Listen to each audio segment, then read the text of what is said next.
গতকাল নিজস্ব কিছু কাজের জন্য গেছিলাম শ্যামনগরে। তাই শ্যামনগরে যখন গেছি মাকে দর্শন না করে বাড়ি চলে আসবো সেটা তো আর হয় না, তাই না? তাই জন্য চলে গেছিলাম মায়ের মন্দিরে মাকে দর্শন করতে। এমনি তো অনেকদিন ধরে ভাবছিলাম যে মাকে দর্শন করতে যাব, কিন্তু একে দুয়ে আমার আর যাওয়া হচ্ছিল না। তাই জন্য ভাবলাম যখন শ্যামনগর গেছি তখন দর্শন করেই আসি।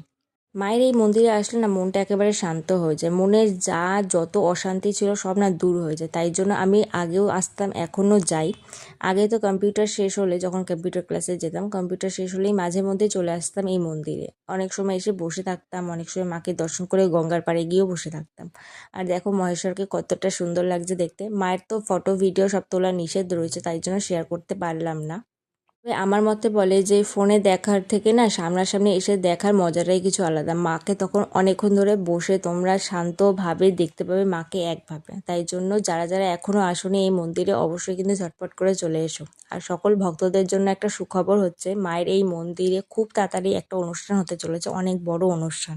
আশা করছি এই অনুষ্ঠানের কথা সকলেই জানো, কিংবা যারা জানো না তাদের জন্য বলি যে আগামী 15, 16 এবং 17ই মার্চ মায়ের এখানে অন্নকূট অনুষ্ঠিত হবে। তো যারা যারা জানো না অবশ্যই কিন্তু জেনে নিয়েছো, অবশ্যই চলে এসো মাকে মানে মায়ের এই অনুষ্ঠানে অংশগ্রহণ করতে।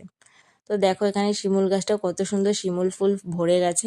আজকে এখানে বিয়েও ছিল অনেকগুলো, তো আমরা ফ্রিতে ফ্রিতে অনেকগুলো বিয়েও দেখেছি। তারপর খানিকক্ষণ এখানে মায়ের এই মন্দিরের সামনে ঘোরাঘুরি করলাম। অনেক মানুষ ছিল আজ সেই দিনটা, তার কারণ হচ্ছে এখানে দুটো বিয়ে ছিল। আমরা যখন বাড়ি আসি তখনও দেখি বিয়ের জন্য আরও বর ঢুকছে।